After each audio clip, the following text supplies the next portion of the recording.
الحمدللہ رب العالمین والصلاة والسلام علی سید الانبیاء والمرسلین اما بعد فاعوذ باللہ من الشیطان الرجیم بسم اللہ الرحمن الرحیم۔ اگلی حدیث پاک میں حضرت علی رضی اللہ تعالیٰ عنہ کے فضائل ہیں۔ ابو حنیفہ عن سلمۃ عن حیۃ العربی وهو الحمدانی من اصحاب علی کرم اللہ وجہہ الکریم۔ حضرت علی کے ایک شاگرد کہتے ہیں کہ میں نے حضرت علی کو یہ کہتے ہوئے سنا کہ میں وہ پہلا شخص ہوں جو اسلام لایا۔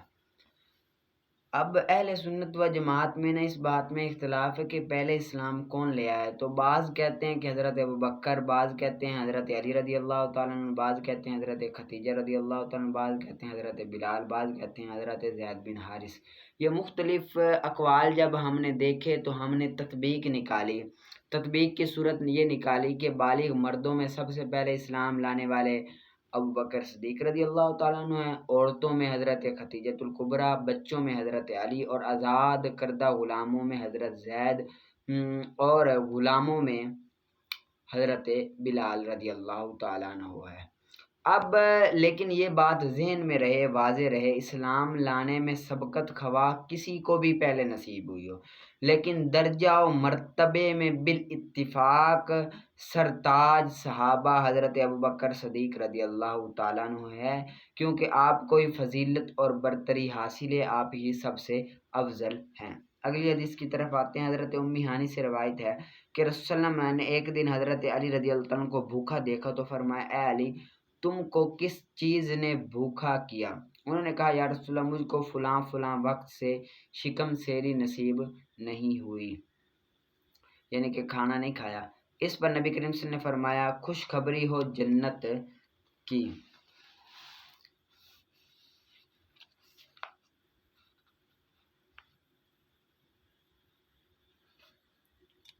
اب یہاں پر نا حضرت علی کی منقبت بیان کی گئی ہے کہ کیونکہ رسول اللہ صلی اللہ علیہ وسلم کی زبان مبارک سے جنت کی خوشخبری جتنے جیتے جی سننا بہت بڑی خوش نصیبی ہے کہ خوشخبری ہو جنت کی، ٹھیک ہے۔ آگے حضرت حمزہ رضی اللہ عنہ کے فضائل ہیں کہ حضرت ابن عباس کہتے ہیں کہ رسول نے فرمایا، قیامت کے دن شہیدوں کے سردار حضرت حمزہ بن عبد المطلب ہوں گے۔ پھر وہ شخص جو کسی امام کے پاس گیا اور اس کو کسی بات کا حکم دیا یا کسی بات سے اس کو روکا، پھر وہ شہید ہو گیا تو پھر وہ افضل ہو گیا۔ ایک روایت میں ہے کہ قیامت کے شہیدوں کے سردار حضرت حمزہ بن عبد المطلب ہیں، اور وہ شخص جو کسی امام کے پاس پہنچا اور اس کو کسی بات کا حکم دیا، کسی بات سے روکا، ٹھیک ہے، کسی بات سے روکا۔ اگلی حدیث حضرت زبیر کی فضیلت کے بارے میں ہے۔ حضرت جابر کہتے ہیں کہ رسول نے فرمایا، غزوہ خندق میں ایک شب کو کہ کون ہم کو قوم کی خبر لا کر دے۔ 3 مرتبہ آپ نے فرمایا، ہر مرتبہ حضرت زبیر جاتے ہیں اور خبر لاتے ہیں، ہر مرتبہ۔ اس پر نبی کریم صلی اللہ علیہ وسلم فرماتے ہیں کہ ہر نبی کا ایک حواری خاص ہوتا ہے اور میرا حواری خاص زبیر ہے۔ یہ بڑی ہی فخر والی بات ہے کہ رسول صلی اللہ علیہ وآلہ وسلم نے حضرت زبیر رضی اللہ تعالیٰ عنہ کو یہ خوشخبری سنائی، ٹھیک ہے۔ ان کو آپ نے اچھے انداز میں یاد کر لینا۔ آگے نکالیں آپ شرح عقائد کا۔ آگے شرح عقائد کا ہے، والمسلمون لا بد لهم امام یقوم بتنفیذ احکامهم۔ یہاں سے اس عبارت سے یہ بیان ہوں گے کہ جو امام بن جاتا ہے اس کے لیے کیا کیا فرض ہے کہ وہ کیا کیا کرے۔ تو مسلمانوں کے لیے ایک ایسا امام ضروری ہے جو کہ مسلمانوں پر احکام شرعیہ نافذ کرے، ان پر حقوق حدود قائم کرے، ان کی سرحدوں کی حفاظت کرے، ان کی سرحدوں کی حفاظت کرے، ان کے لشکر کو تیار کرے، ان کے لشکر کو تیار کرے، ان سے زکوٰۃ وصول کرے، صدقات لے، زکوٰۃ وصول کرے، ظالموں، چوروں اور ڈاکوؤں کو مغلوب کرے، ظالموں، چوروں اور ڈاکوؤں کو، قہر المتغلب، یہ ظالم، ڈاکو اور کتا و طریق کہتے ہیں یہ کرے، ڈاکو کو مغلوب کرے، جمعہ اور عیدین کی نماز قائم کرائے، لوگوں کے درمیان واقع ہونے والے جھگڑے کو ختم کرے، حقوق اور اس کے علاوہ بہت سارے وہ امور انجام دے جن کو امامت کے عام افراد سنبھال نہ سکتے ہو۔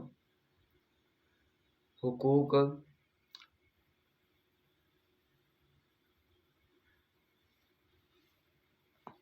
جھگڑے کو ختم کرے، حقوق پر قائم ہونے والی شہادتوں کو قبول کرے، حقوق پر قائم ہونے والی شہادتوں کو قبول کرے، چھوٹے لڑکوں اور لڑکیوں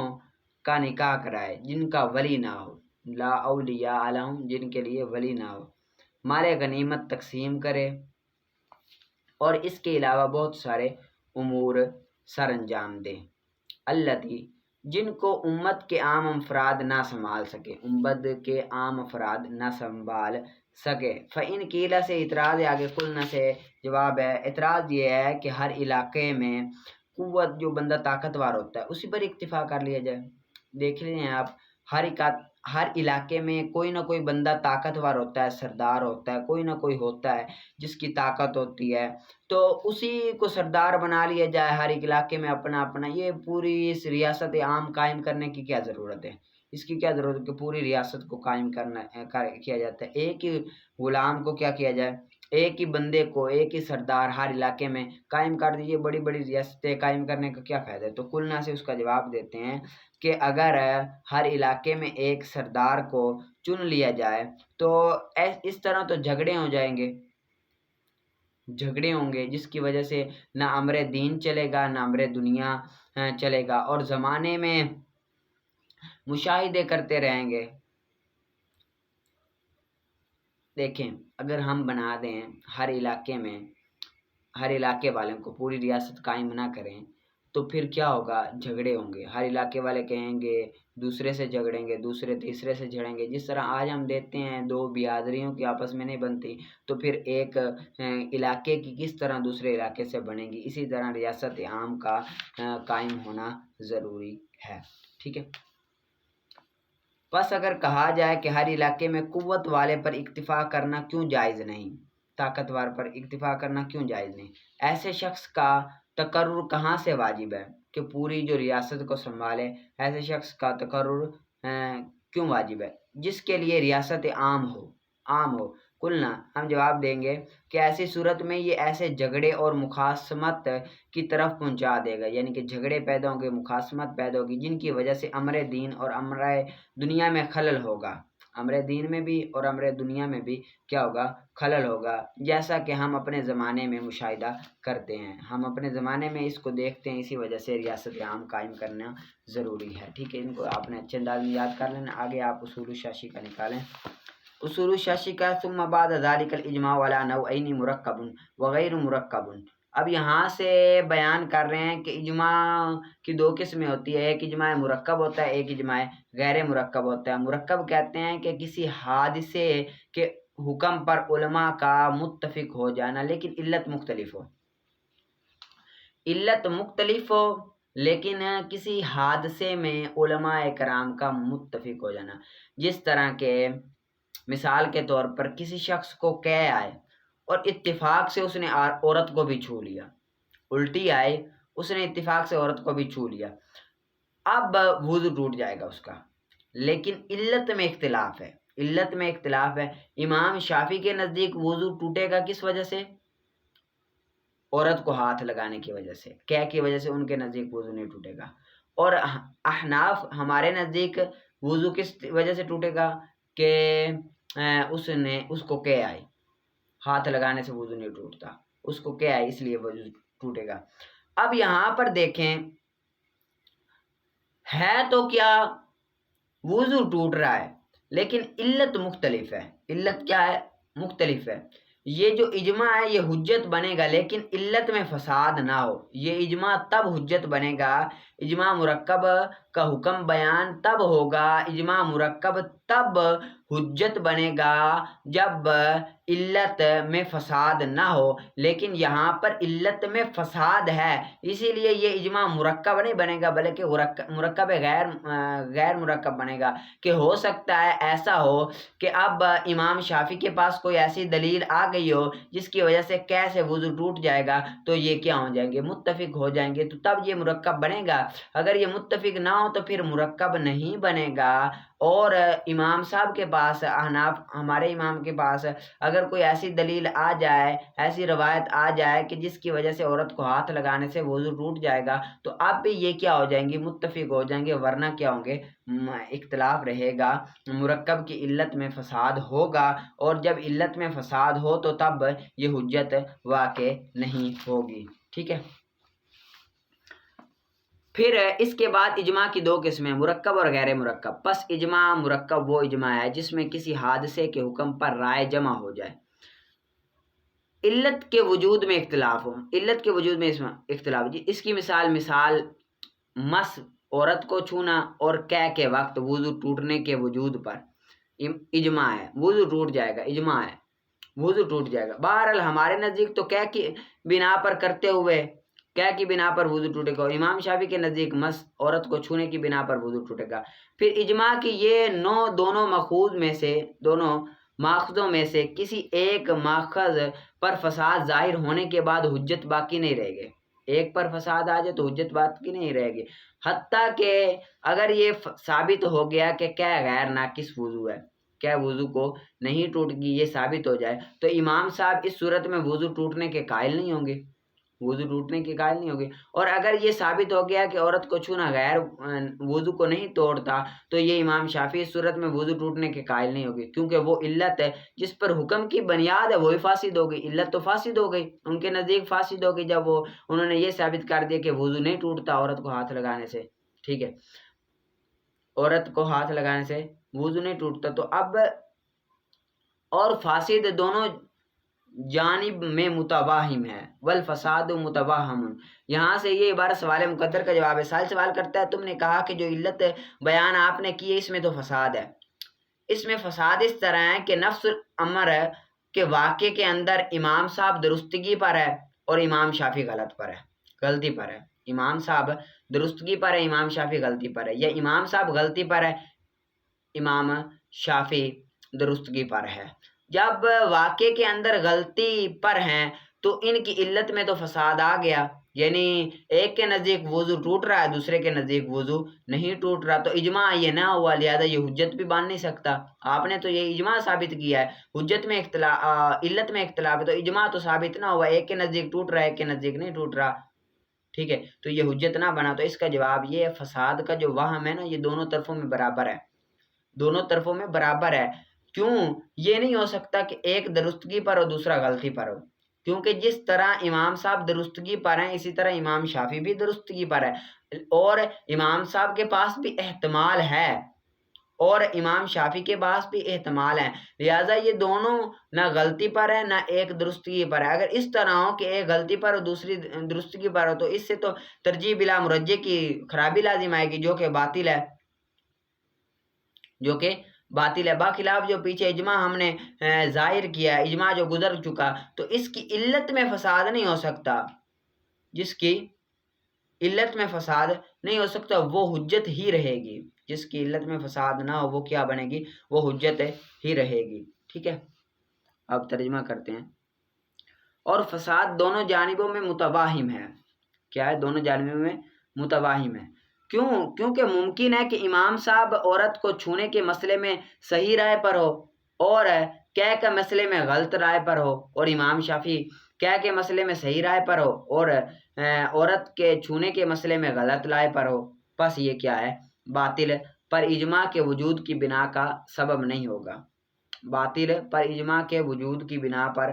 کا سبب نہیں ہوگا، باخلاف اجماع کی پہلی قسم کے، اجماع کی پہلی قسم سے۔ فالحاصل انہ جاز اتفاق حاضر اجماع، یہاں سے خلاصہ کلام بیان کر رہے ہیں کہ خلاصہ کلام یہ ہے کہ اجماع مرکب کا باطل ہونا جائز ہے، اجماع جو مرکب ہے اس کا باطل ہونا جائز ہے علت کے فساد کی وجہ سے، مگر اجماع جو غیر مرکب ہے اس کا باطل نہیں ہو سکتا کیونکہ اس کی علت میں فساد کا امکان ہی نہیں رہے گا، لہذا اجماع جو غیر مرکب ہے وہ تو حجت رہے گا اسے، باقی رہے اجماع جو مرکب اس میں ہو سکتا ہے کہ وہ باطل ہو جائے علت میں فساد آنے کی وجہ سے۔ ترجمہ، پس حاصل یہ ہے، خلاصہ کلام یہ ہے کہ اس علت میں فساد کے ظاہر ہونے کی وجہ سے جس پر حکم کی بنیاد ہے اس اجماع کا مرتفع ہونا جائز ہے، اٹھ جانا جائز ہے۔ ٹھیک ہے، ادھر تک آپ نے یاد کر لینا ہے، وَلِهَذَا اِذَا قَدَ الْقَادِ سے آگے ہم انشاءاللہ عز و جل پڑھیں گے۔ آگے نکالیں آپ ہدایہ شریف کا، آگے ہدایہ شریف کا ہے وَإِن وَجَدُوا فِي الْبِئْرِ فَارَةً أَوْ غَيْرَهَا، اور اگر پائے وہ کنویں میں چوہا یا اس کے علاوہ کوئی جانور اور نہ جانتا ہو کہ کب گرا ہے، وقت کب گرا ہے، متا وقت کب گرا ہے، ولم ينتفخ، اور پھولا بھی نہ ہو، اس حال میں کہ پھولا نہ ہو تو ارادہ کرے نماز کا ایک دن اور ایک رات، ایک دن اور ایک رات کی نماز کا کیا کرے، ارادہ کرے، جب وضو کیا ہو اس سے، اس پانی سے وضو کرے، یعنی کہ بندے نے پانی سے وضو کیا رات کو، پتہ نہ چلا ہو اس کنویں میں گرا ہوگا جانور اور وہ پھولا ہوا ہے، ٹھیک پھولا ہوا نہیں ہے، ٹھیک ہے، اب پتہ نہیں چلا پھولا ہوا نہیں ہے، اس نے وضو کرتا رہا، چل بھائی نمازیں پڑھتا رہا، اب ایک دن اور ایک رات اگر پھولا ہوا نہیں ہے تو پھر وہ کیا کرے گا، نمازوں کو لٹائے گا، وغسل، اور دھوئے گا ہر اس چیز کو جس کو اس کے پانی سے دھویا ہے، اس پانی سے جس چیز کو دھویا، جون سے برتن سے دھویا ان کو کیا کرے گا، دھوئے گا دوبارہ، وَإِن كَانَتْ قَدٍ تَفَخَتْ أَوْ تَفَسَّخَتْ، اگر ہو تحقیق پھول گیا ہو یا پھٹ گیا ہو، اگر پھول گیا ہو وہ جو جانور ہے یا پھٹ گیا ہو تو ارادہ کرے گا 3 دن اور 3 رات کا، تو پھر 3 دن اور 3 رات کی نمازیں پڑھیں گے، یعنی کہ پتہ نہ چلا ہو بندے وضو کرتے رہے، پانی پڑھتے رہے اور وہ بانڈے وغیرہ برتن وغیرہ دھوتے رہے، ٹھیک ہے، پتہ نہ چلا 3 دن گزر وہ پھول گیا یا پھٹ گیا جانور، تو اس صورت میں وہ کیا کرے گا، 3 دن اور 3 دن کی نمازیں لٹائے گا، بشرط کہ اس نے اس پانی سے وضو کر کے نمازیں پڑھی ہوئی ہوں، اور یہ امام صاحب کے نزدیک ہے، وقالہ، اور صاحبین فرماتے ہیں کہ نہیں ہے ان پر کسی چیز کا ارادہ، ان پر کسی چیز کا ارادہ نہیں، یہاں تک کہ ثابت ہو جائے کہ وہ کب گرا ہے، جب تک یہ نہ پتہ چلے نا کہ یہ کب گرا ہے تب تک ارادہ نہیں ہے، کیوں؟ کیونکہ یقین شک کے ساتھ ظاہر نہیں ہوتا، یقین جو ہے شک کی وجہ سے ظاہر نہیں ہوتا، شک ہے کہ یہ تو ہم نے اندازہ لگایا کہ پھولا نہ ہو تو ایک دن ایک رات، پھول گیا تو 3 دن 3 رات، یہ تو شک ہے، شک کی بنا پر کیا ہوا، یقین ظاہر نہیں ہو سکتا، ہو سکتا ہے صحیح بہن کہتے ہیں ابھی گرا اور پھول گیا ہو پھٹ گیا ہو، ٹھیک ہے، لہٰذا یہ شک ہے، شک کی بنا پر یقین کیا ہوتا ہے، ظاہر نہیں ہوتا، اور ہوگا یہ اس طرح جس طرح کہ اس نے کہ کپڑے میں نجاست لگی ہو اور نہیں جانتا کہ کب اس کو کپڑے کو پہنچی ہے، یعنی کہ یہاں سے یہ دلیل دے رہے ہیں یہ اس طرح ہے کہ بندے کے کپڑے پر نجاست لگ گئی ادھر، اب بندہ نمازیں پڑھتا رہا، ٹھیک ہے، 5 دن 6 دن نمازیں پڑھتا رہا، پتہ نہ چلا نجاست، چھٹے دن جا کر ہفتے بعد اس کو پتہ چلا کہ یار یہ تو نجاست لگی ہوئی، یا دوسرے دن پتہ لگا، نمازیں پڑھی ہیں، اب کیا ہے وہ نمازوں کو لٹائے گا نہیں، کیونکہ یقین نہیں ہے، شک ہے، اس بنا پر نمازوں کو لٹائے گا نہیں، نمازیں پڑھتا رہے گا، نماز جو پڑھ لی ہے وہ بھی اس کی جائز ہی ہیں، اسی طرح وہ کہتے ہیں کہ کنویں میں پتہ نہیں ہے تو یہ بھی اسی طرح جائز ہی ہے، اور امام صاحب کے نزدیک کہ مرنا یہ سبب ہے ظاہر ہونے کا کہ وہ پانی میں گرا ہے، اس حال میں کہ موت کے ساتھ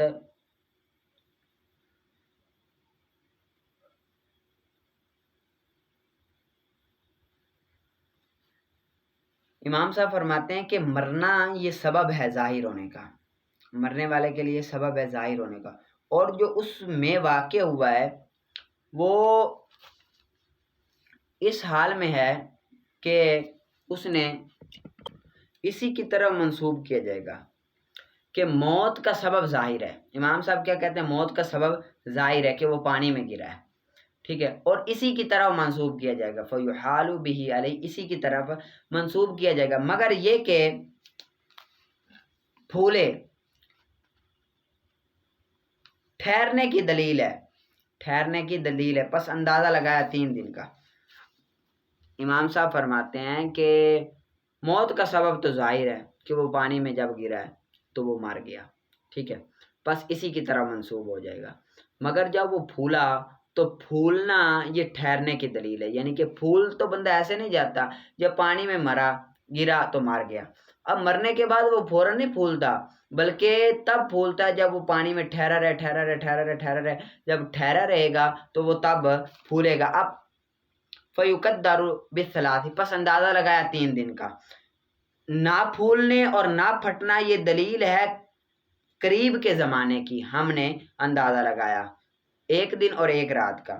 یعنی کہ اگر پھولے نہ پھٹے نہ تو اس کا ہم نے یہ اندازہ لگایا کہ قریب ہی تھوڑے ہی ٹائم ہوا ہے کہ یہ ابھی گرا ہے اور مر گیا ہے، کیونکہ یہ پھولا نہیں ہے، پھٹا نہیں، اسی وجہ سے ہم نے 1 دن اور 1 رات کا اندازہ لگایا، کیونکہ نہیں جانتا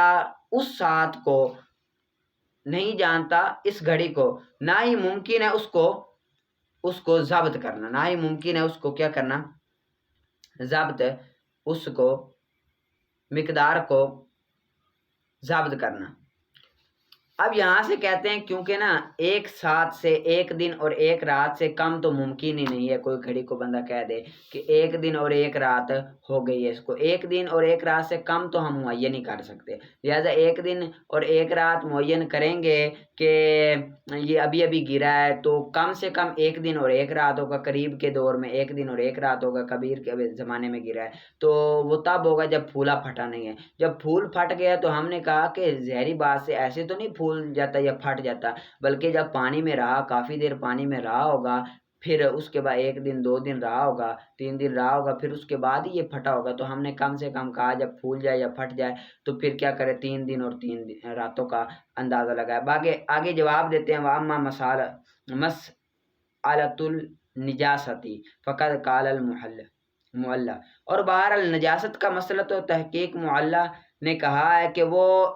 اختلاف پر ہے، وہ کس پر ہے؟ اختلاف پر ہے، یعنی کہ ان میں اختلاف ہے، پس اندازہ لگایا جائے گا 3 دن کا طری میں اور 1 دن اور 1 رات کا بالی خشکی میں، اور 1 دن اور 1 رات کا طری میں، اور اگر تسلیم بھی یعنی کہ نا معلّ یہ فرماتے ہیں کہ نا یہ بھی اختلاف پر ہے کہ دیکھیں گے کہ اب جو نجاست لگی ہے وہ خشک ہے کہ تر ہے، اگر تو وہ ہے خشک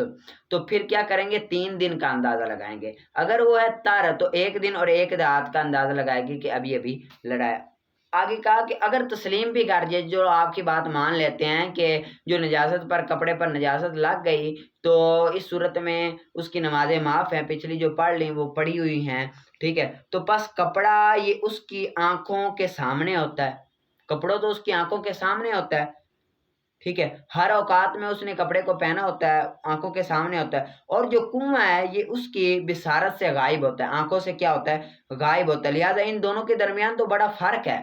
ان دونوں کے درمیان کیا بڑا فرق ہے، اور جو آپ نے قیاس پیش کیا یہ قیاس مال فارق ہے، ٹھیک ہے، اس پر ہم قیاس نہیں کر سکتے، بلکہ یہ کنویں کا مسئلہ علیحدہ ہے، یہ علیحدہ مسئلہ ہے، اگر وہ کپڑے پر لگ جائے تو ٹھیک ہے، وہ تو آنکھوں کے سامنے رہتا ہے کہ پتہ بندے کو چل جاتا ہے کہ یہ ظاہری کی سی بات ہے کہ ابھی نہیں لگا، جب لگتا ہے تو پتہ لگ جاتا ہے، محسوس ہو جاتا ہے کہ آنکھوں کے سامنے ہے، اور جو کنواں ہے وہ تو آنکھوں کے سامنے نہیں ہے، اس پر اس کو قیاس نہیں کر سکتے، ٹھیک ہے نا۔ باقی کپڑے کا مسئلہ وہ ٹھیک ہے کہ لگ جائے تو